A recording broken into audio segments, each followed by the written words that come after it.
வணக்கம் ஃப்ரெண்ட்ஸ், வாழ்க வளமுடன். இன்றைக்கி நம்ம பாலக்கீரை பிரியாணி பற்றி பார்க்கலாம். முதல்ல அரிசி ஊற வச்சுக்கலாம். நமக்கு தேவையான அளவு அரிசி எடுத்துகிட்டு நல்லா 3 தடவை நல்லா வாஷ் பண்ணி எடுத்துகிட்டு அதுக்கப்புறமா அதை ஊற வச்சுக்கலாம். இப்போது ஸ்பைசஸ் ரெடி பண்ணிடலாம். பாலக்கீரை பிரியாணிக்கு தக்காளி வேண்டாம், வெறும் வெங்காயம் மட்டும் போதும். ஸ்பைசஸ் வந்து நம்ம சீரகம், பெருஞ்சீரகம், பட்டை, கிராம்பு, ஏலக்காய், முந்திரி பருப்பு, அப்புறமா மிளகு, மல்லி, வத்தல்.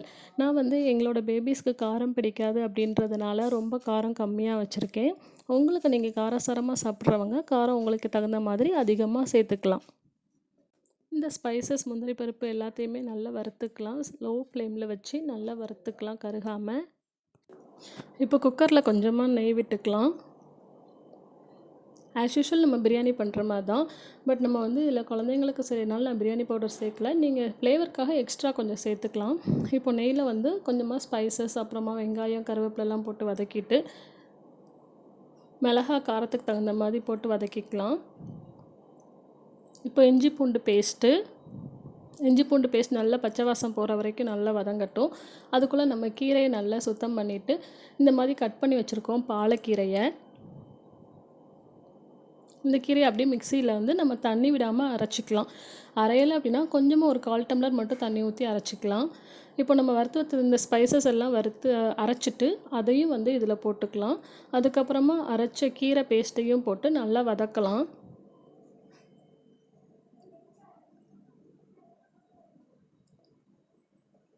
கீரை பேஸ்ட்லாம் நல்லா வதங்கி நல்ல எண்ணெய் பிரிஞ்சு வர வரைக்கும் வதக்கிட்டு அதுக்கப்புறமா உப்பு சேர்த்துக்கலாம். தேவையான அளவு உப்பு சேர்த்துட்டு பசும்பால் ஊற்றிக்கிறோம். இப்போ நம்ம பாக்கெட் பால் சேர்க்காதீங்க. ஸோ பசும்பால் 1 பங்கு, 1 பங்கு தண்ணி, 1 பங்கு அரிசி. ஓகேங்களா? ஸோ இதான் மெஷர்மெண்ட். இப்போ ஊற வச்ச அரிசியை கலந்து விட்டுட்டு உப்பு காரம் இதில் செக் பண்ணிக்கலாம். தேவைன்னா நம்ம ஃப்ளேவருக்கு நம்ம பிரியாணி பவுடர் இது கூட சேர்த்து ஆட் பண்ணிக்கலாம், இல்லைன்னா ஸ்கிப் பண்ணிக்கலாம். ஸ்பைசஸ்லாம் நம்ம ஏற்கனவே அரைச்சி போட்டிருந்தோம். ஸோ நான் இன்றைக்கி 2 விசில் விட்டுருக்கேன் குழந்தைங்களுக்கு கொடுக்கணுன்றதுனால. 1 விசில்னால் இன்னும் நல்ல உதிரியாக இருக்கும்.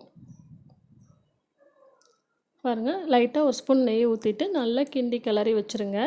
பாலக்கீரை பிரியாணி ரெடி. ஸோ குழந்தைங்க வந்து எப்போவுமே கீரை போட்டு சாப்பிட்றத விட இந்த மாதிரி பிரியாணி ஃப்ளேவரில் கீரையை கொடுங்க, ரொம்ப விரும்பி சாப்பிடுவாங்க. பாலக்கீரை ரொம்ப ரொம்ப ரொம்ப நல்லது. நிறைய இரும்பு சத்து, விட்டமின்ஸ் எல்லாமே இருக்குது. கண்டிப்பாக குழந்தைங்களுக்கு இதை கொடுத்து பழக்குங்க. சைட் டிஷ்ஷாக இன்றைக்கி உருளைக்கிழங்கு ஃப்ரை பண்ணிவிட்டு சம்பல் வச்சாச்சு. தேங்க்ஸ் ஃபார் வாட்சிங். மறக்காமல் சப்ஸ்கிரைப் பண்ணுங்கள், சப்போர்ட் பண்ணுங்கள் ஃப்ரெண்ட்ஸ்.